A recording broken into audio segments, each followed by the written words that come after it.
আসসালামু আলাইকুম। আলোচ্য বিষয় হলো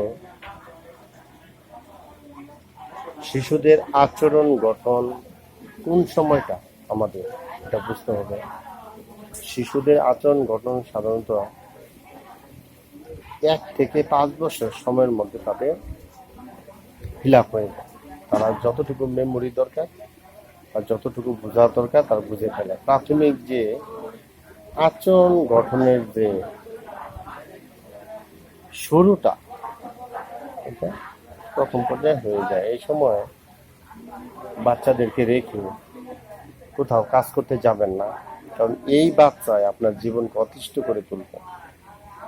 আবার কোথাও পড়তে দিলে সঠিকভাবে পড়বে না, আবার অসর সঙ্গে ঘোরাফেরা করবে, মা বাবার কথা অবাধ্য করবে। তখন দেখবেন যে টাকা পয়সা থাকলেও আপনি ওই আচরণটা নতুন করে তাকে শিক্ষা দিতে পারতেছেন না। আপনার হয়তো প্রচুর টাকা আছে, কিন্তু আচরণের শিক্ষাটা আপনি দিতে পারতেছেন না। যদি বাচ্চাদের পাশে থাকেন, মা পাশে থাকে, বাবা পাশে থাকে, তাহলে বাচ্চাদেরকে ভুল করলে সহজে ভুল ধরা দেওয়া যায় এবং তারা যা পড়তে গেছে তাদেরকে সঠিক শিক্ষা দেওয়া যায়।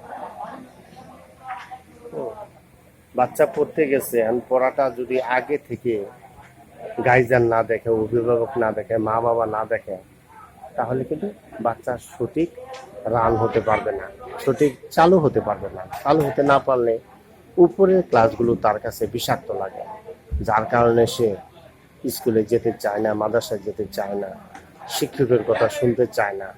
আর শিক্ষক ওই ক খ এবং যে কন্টিনিউর ব্যাপারটা এটা কিন্তু মাথায় নেয় না। সে বলতেছে এখন 6-এ পড়ে, কেবল 6-এ পড়ে, পড়া তো অনেক আগেরগুলা তো পড়াতে হবে না। এই জন্য যে পরের যে পড়ার চাপ পড়ে আগে ওটা তৈরি করা না হলে তাহলে বাচ্চার উপরে একটা সমস্যা তৈরি হয়ে যায়। আমরা তো বাচ্চাদেরকে মারি, শাসন করি, বিভিন্নভাবে বকাঝকা করি। এটা করা যাবে না। বকাঝকা এবং উগ্র ব্যবহার তারা মুখস্থ করে ফেলে, পরবর্তীতে তাদের চরিত্রের উপর প্রভাব পড়ে।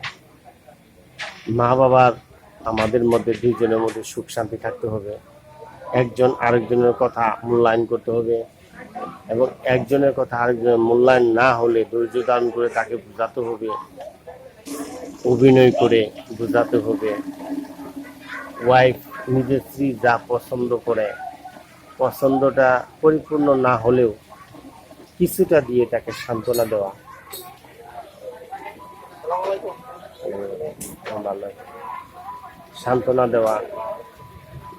কাজে আমাদের চিন্তা করতে হবে যে আমরা ফ্যামিলি যদি শান্তি থাকে তাহলে বাচ্চারাও শান্তিতে থাকবে, বাচ্চাদের মধ্যে কোনো কম্পন থাকবে না, হার্ট দুর্বলতা থাকবে না, ব্যবঙ্গ কথাবার্তা মুখস্থ করবে না। তারা সমাজের স্মরণীয় ও বরণীয় হওয়ার জন্য যা করার তাই করবে। মানুষ তাদেরকে সম্মান করবে, গোষ্ঠীদেরকে সম্মান করবে, মা বাবাকে সম্মান করবে। কারণ একজন বিজ্ঞানীর মা বাবা, একজন কোরআন শিক্ষাওয়ালা আলেমের মা বাবা সবচেয়ে দাম। কেউ যদি বলে যে আব্দুল কাদের জিলানীর মা হচ্ছে ইনি, তাহলে আমাদের সম্মানটা কতটুকু কোন পর্যায়ে যায়। কাজেই আমাদের যে একজন হাফেজের মা উনি, একজন হাফেজার বাবা উনি, এই সমস্ত শুনে আমাদের প্রাণটা জুড়িয়ে যায়। বাচ্চাদেরকে মানুষ করার ক্ষেত্রে ফ্যামিলির যে ব্যাপারটা, আর্থিক ব্যাপার একটু কম হলেও আচরণ যদি ভালো হয়, বাচ্চারা প্রতিষ্ঠানে মনে করেন ভালো করে শিখতে পারে। আপনি গরিব, টাকা দিতে পারেন না, হুজুরকে জানান বা কিছু দিয়ে হেল্প করেন, হুজুরাও পড়াবে, বাচ্চাও শিক্ষিত হবে, আবার আপনার টাকাও কম লাগবে। আপনি একদম হতদরিদ্র, টাকা নাই, আপনার অভাব, এগুলো বলতে হবে। এগুলো বিবেচনা না করে বাচ্চাকে অসৎ পথে লেলিয়ে দিলে, অসৎ কাজ করালে, কোনো কর্মে ঢুকিয়ে দিলে পূর্বে পরবর্তীতে শেষ জীবনটা খুব বিষাক্ত হয়ে যায় মা বাবা। কাজেই আমরা যেন বাচ্চাদেরকে ভালোভাবে মানুষ করি, সেক্ষেত্রে নিজেদের সংসারের ব্যাপারটা, আচরণের ব্যাপারটা খেয়াল রাখতে হবে।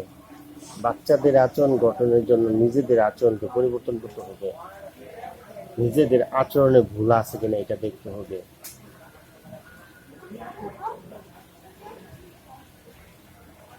বাচ্চাদেরকে বুঝিয়ে দিতে হবে নিজের অভাব, টাকা আছে, পয়সা আছে, সবই চলতে পারেন।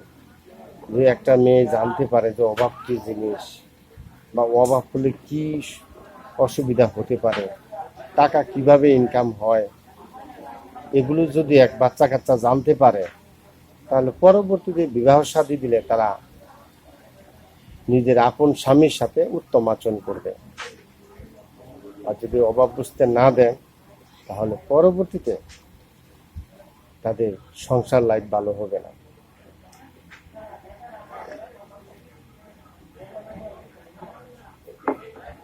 বন্ধুরা আমার, আমাকে সাবস্ক্রাইব করবেন।